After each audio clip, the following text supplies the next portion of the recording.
Leadership is not born in applause, it is forged in moments where the weight of failure presses so hard against the chest that breathing itself feels like work, where the silence after loss is louder than any crowd, and the mind starts whispering reasons to quit. And this is where leaders are separated from spectators. Because when everything collapses, when plans shatter, when the world seems uninterested in excuses, a leader does not look for comfort, they look inward, into that raw place where pain becomes fuel and discipline becomes oxygen. Because bouncing back is not about pretending the fall never happened. It is about standing up while the knees are still shaking and deciding that the story does not end here. That defeat is not a full stop but a comma, and in that decision there is agony, because rebuilding requires facing what went wrong without lying to yourself. It demands accountability so brutal it strips ego bare, and most people run from that discomfort. They numb themselves, distract themselves, blame circumstances, but leaders stay present in the pain.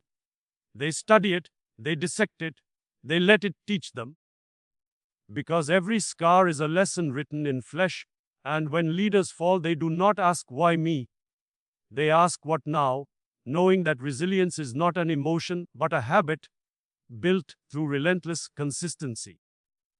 Through showing up on days when motivation is dead and discipline is the only thing still breathing, and that is where the bounce back begins, not with confidence but with commitment, not with hope but with action taken while hope is still missing, because true self-belief is not loud, it is quiet and stubborn. It whispers, keep going even when the world is screaming stop. And leaders learn early that no one is coming to save them, that waiting for the right moment is another form of surrender, so they move anyway, slowly at first, painfully, rebuilding routines brick by brick, restoring trust in themselves through small promises kept daily, because consistency is how broken belief is repaired. And every early morning, every late night, every unseen effort becomes a vote for the person they are becoming. And bouncing back is lonely because growth often happens in isolation, away from validation, away from applause, in rooms where the only witness is discipline itself. And leaders understand that the bounce back is not dramatic, it is not cinematic in the moment, it is repetitive, boring, exhausting. And that is why it works. Because while others look for shortcuts, leaders master fundamentals. They train their minds to endure discomfort without emotional collapse. They learn to sit with uncertainty without panicking, to move forward without guarantees, because leadership is faith in motion, belief expressed through effort. And when setbacks hit again, as they always do, leaders are not surprised, they are prepared, because pain no longer shocks them, it sharpens them, struggle no longer scares them, it focuses them, and the bounce back becomes faster, stronger, more controlled, not because life gets easier, but because the leader gets stronger. And this strength is invisible at first, built in private, but over time it becomes undeniable, because the same person who once doubted themselves now moves with quiet authority, not arrogance, but earned confidence, the kind that comes from surviving storms without losing direction. And this is the truth no one tells you. Bouncing back never makes you the same person. It remakes you into someone harder to break, someone who understands that failure is not the opposite of success, but the training ground for it.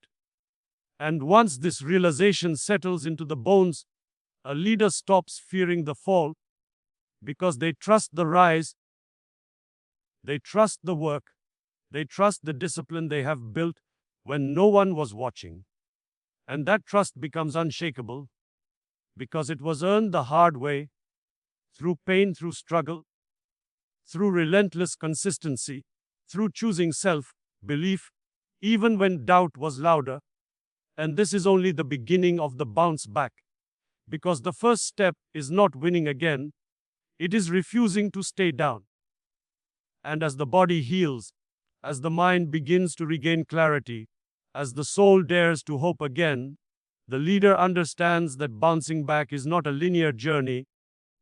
It is a battlefield of moments where old fears resurface, where memories of failure taunt relentlessly, where every small mistake feels catastrophic, and yet they refuse to succumb. They refuse to let the past dictate the future.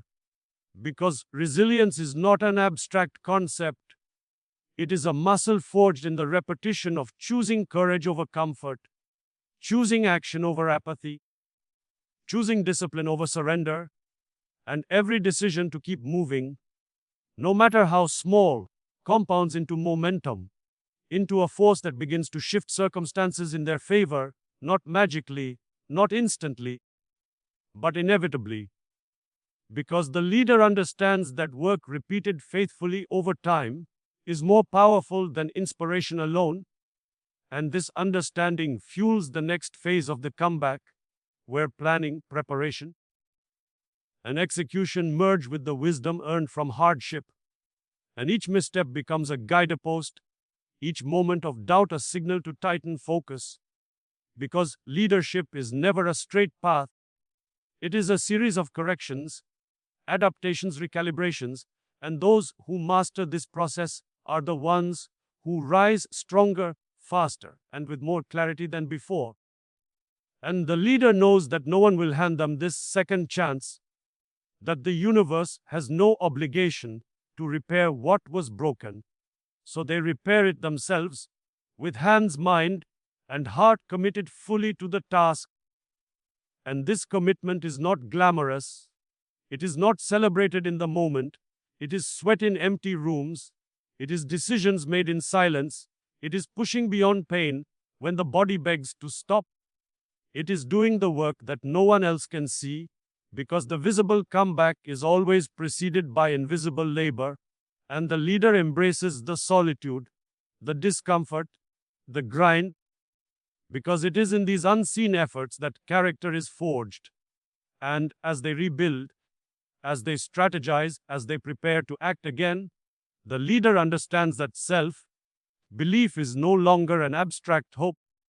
It is a certainty built from evidence, evidence of consistent effort, evidence of surviving trials, evidence of refusing to quit. And this certainty carries them through the inevitable setbacks that continue to arrive, because the bounce back is rarely smooth.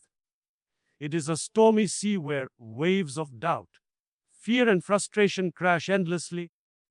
But the leader has learned to navigate these waves not with panic, not with resistance, but with focus, with discipline, with the quiet confidence of someone who knows that no storm lasts forever, and that survival itself is proof of capability.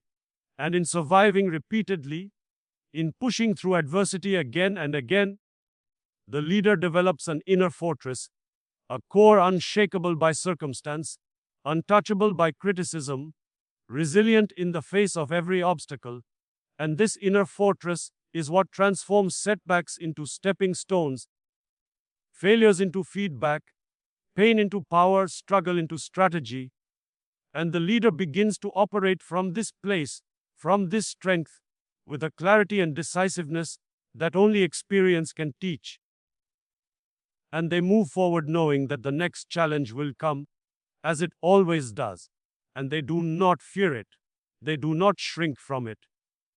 Because every trial is now an opportunity to prove what they already know, that they are stronger than the circumstances, that they are capable beyond what they ever imagined, that they can rise again and rise higher.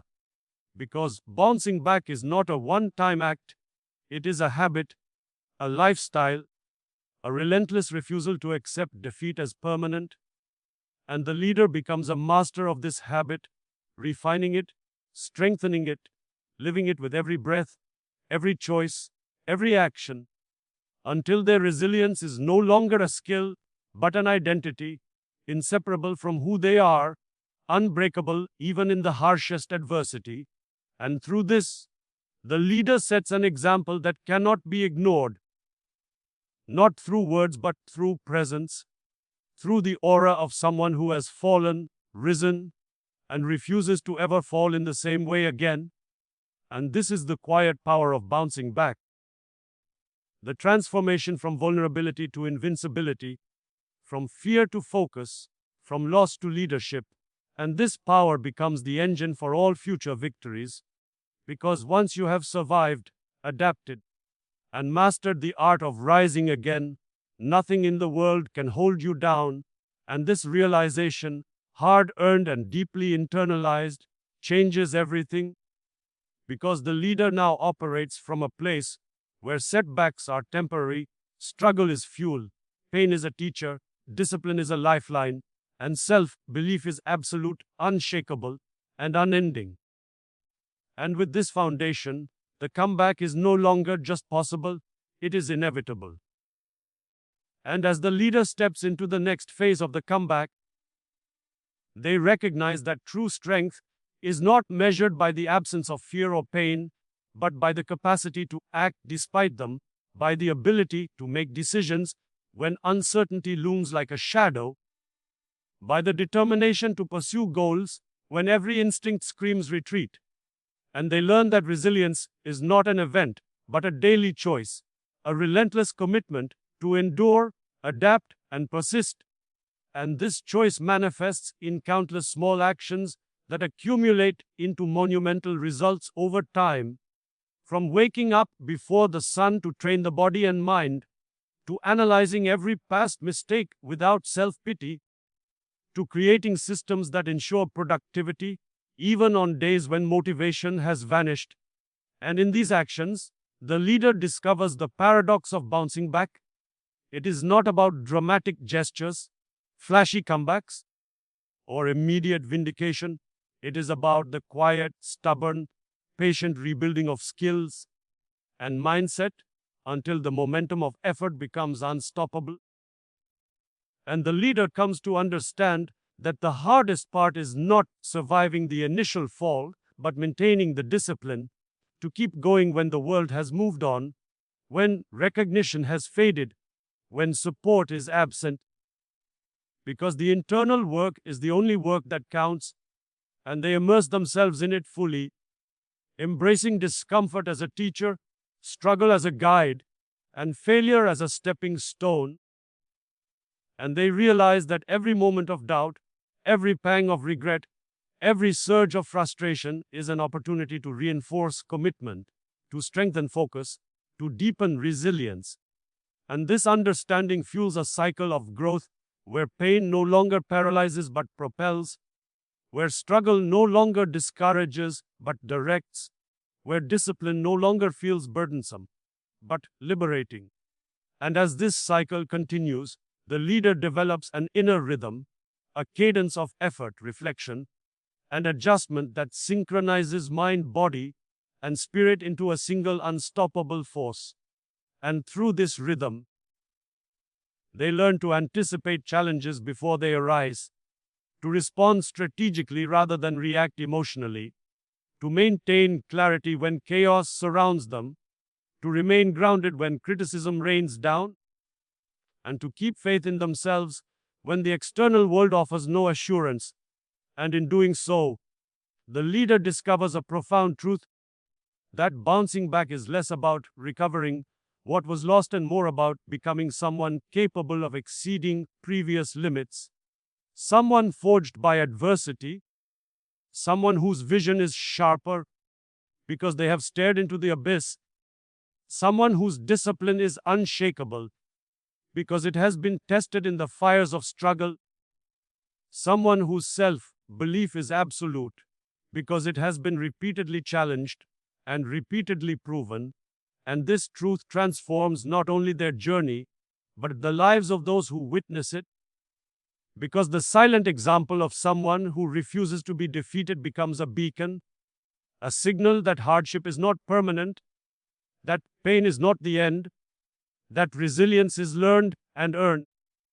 And as the leader internalizes this, they move with a precision born from experience, a calm born from trials, a confidence born from survival, and they act decisively, not out of arrogance but out of certainty, knowing that their preparation, effort, and discipline have created an unshakable foundation, and this foundation allows them to take risks, innovate, and lead with clarity and courage, because the leader understands that bouncing back is not about waiting for the perfect conditions, but creating them through action, persistence, and unyielding self-belief.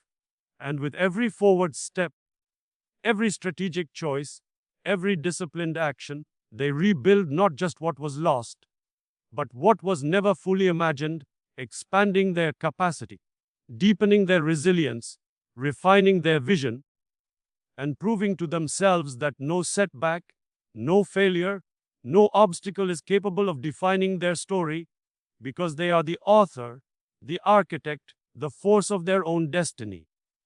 And the act of bouncing back becomes a defining characteristic, an identity, a lifelong commitment to rise again, stronger, wiser, and more capable, regardless of how many times life attempts to knock them down. And in this relentless pursuit, the leader discovers freedom, the freedom that comes from knowing that they are not at the mercy of circumstance. That power lies in action, that victory is crafted in silence, in sweat, in discipline, and that the capacity to bounce back, to endure, to persist, and to rise higher than ever before is the ultimate expression of leadership, the proof of character, the demonstration of what is possible when pain is embraced, struggle is endured, discipline is mastered, and self-belief is absolute. And in this moment, the leader understands that the first fall was never the end, but the beginning, the catalyst, the forging fire for what is yet to come. And as the leader moves forward, they embrace a deeper understanding that bouncing back is not a singular act, but a lifelong rhythm, a continuous process of rebuilding, refining, and reinventing, where every obstacle becomes a teacher, every setback a mentor, every failure a lesson written in the ink of experience.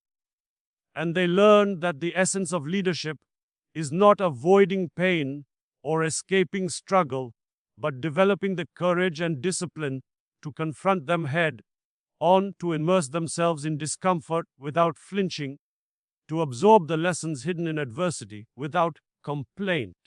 And this immersion creates a clarity of purpose that cannot be shaken by circumstance, criticism, or doubt, because the leader has internalized the truth that life will always test them, that challenges will never cease, that pain and struggle are constants, and the difference between those who survive and those who lead lies in the ability to endure, to adapt, and to act consistently, relentlessly, and with precision, even when the mind screams for surrender, even when the body aches for rest, even when the world seems indifferent to their efforts. And in this understanding, the leader develops a resilience that is more than mental toughness.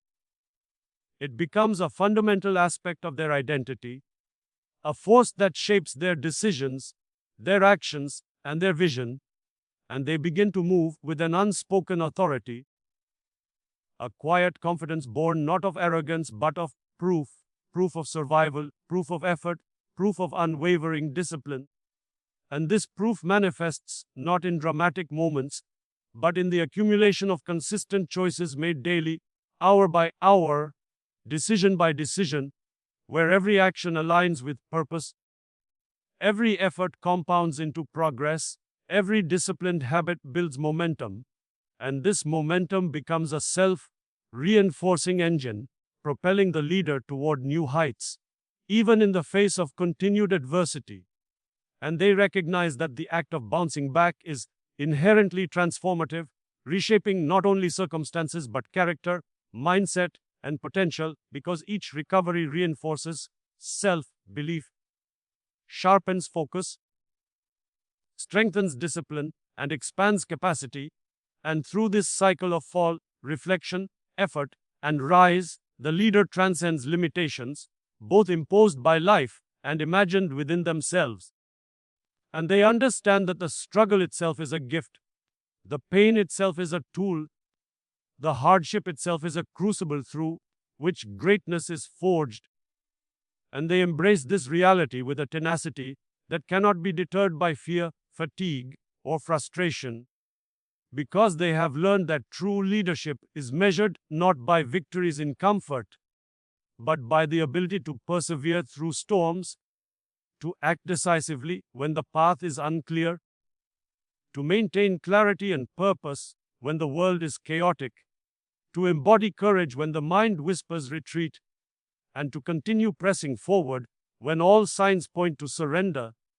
And this embodiment becomes a magnet, drawing opportunity, influence, and respect, not through words but through presence, not through proclamations but through actions, not through luck but through the disciplined accumulation of effort, because the leader knows that mastery is not given, it is earned repeatedly, through sweat, struggle, discipline, and unwavering commitment.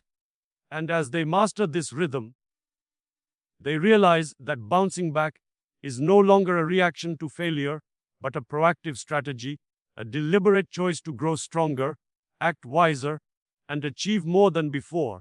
And every challenge met, every hardship overcome, every pain endured contributes to a reservoir of resilience that can be called upon infinitely, and this reservoir becomes their advantage, their shield, their weapon, their source of clarity, confidence, and unstoppable momentum.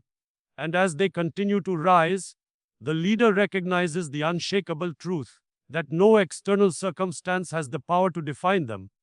Only their response does, only their discipline does, only their self-belief does.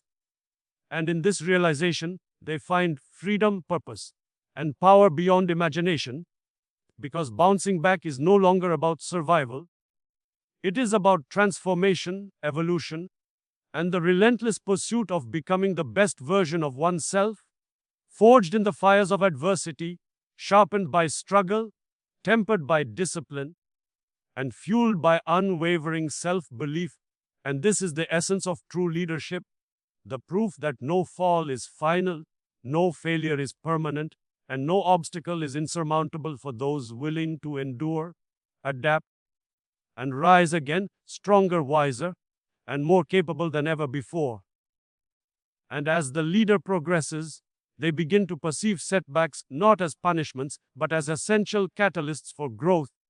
Each failure a mirror reflecting areas of weakness, each obstacle a challenge demanding creativity and resilience, each painful moment a lesson in patience, persistence, and endurance.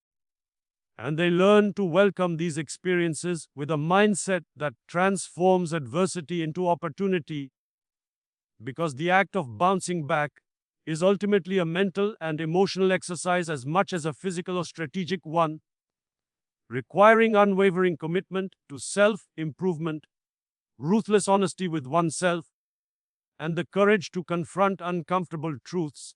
And through this confrontation, the leader sharpens intuition, owns judgment, strengthens character, and builds a reservoir of emotional fortitude capable of withstanding even the most relentless pressure. And they recognize that the external world is unpredictable, chaotic, and often indifferent, and therefore reliance on external validation, easy solutions, or fleeting inspiration is futile, and instead they anchor themselves in internal discipline, the kind that does not waver when motivation falters, the kind that persists when fatigue sets in, the kind that continues silently, unseen, unnoticed, yet inevitably producing results over time. And they come to understand that resilience is both methodical and relentless, a balance of strategic action and unwavering patience, of calculated risk and fearless commitment, of careful observation and immediate response.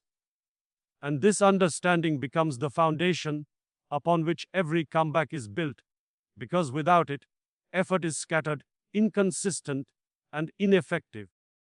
And they recognize that the word does not reward those who simply endure, it rewards those who learn, adapt, and execute with precision, who take the lessons embedded in pain and struggle and convert them into action, momentum, and progress.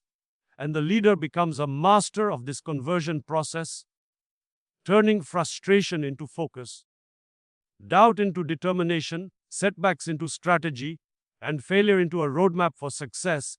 And through this mastery, they realize that the process of bouncing back is not a temporary phase, but a permanent state of mind, a continuous loop of falling, reflecting, adjusting, and rising. A cycle that strengthens not only ability but identity, because each rise builds confidence, each correction improves judgment, each effort reinforces discipline, and collectively, they form an unshakable core of self-belief, a core capable of enduring repeated trials, of navigating complex challenges, of leading others through uncertainty with clarity and courage. And as this core solidifies, the leader no longer fears future adversity because they understand that mastery of self, cultivated through the intentional, disciplined, and consistent practice of bouncing back, renders them capable of withstanding any external pressure, any unexpected challenge, any dramatic turn of fate. And in this realization, the leader achieves a level of freedom and empowerment few ever attain, because they know that their response, not circumstance, defines outcomes, that their preparation, effort, and resilience are greater than any obstacle, that their discipline is stronger than any distraction, and that their unwavering self-belief is more enduring than any criticism or setback. And this knowledge fuels further action, inspires greater risk-taking, drives more focused effort, and strengthens their ability to lead effectively, decisively, and courageously. And the leader emerges from each challenge, not just restored but enhanced, their capabilities expanded, their vision sharpened, their influence amplified, and their confidence reinforced. Because bouncing back is not merely a reaction, but a deliberate choice to evolve, to grow, and to achieve more than before. And in mastering this process, they not only rise for themselves, but become an example, a beacon, a source of inspiration for those who witness their journey, showing that true leadership is defined not by the absence of setbacks, but by the mastery of the comeback. And that greatness is not given, it is forged through struggle, honed through discipline, and sustained by unwavering self-belief.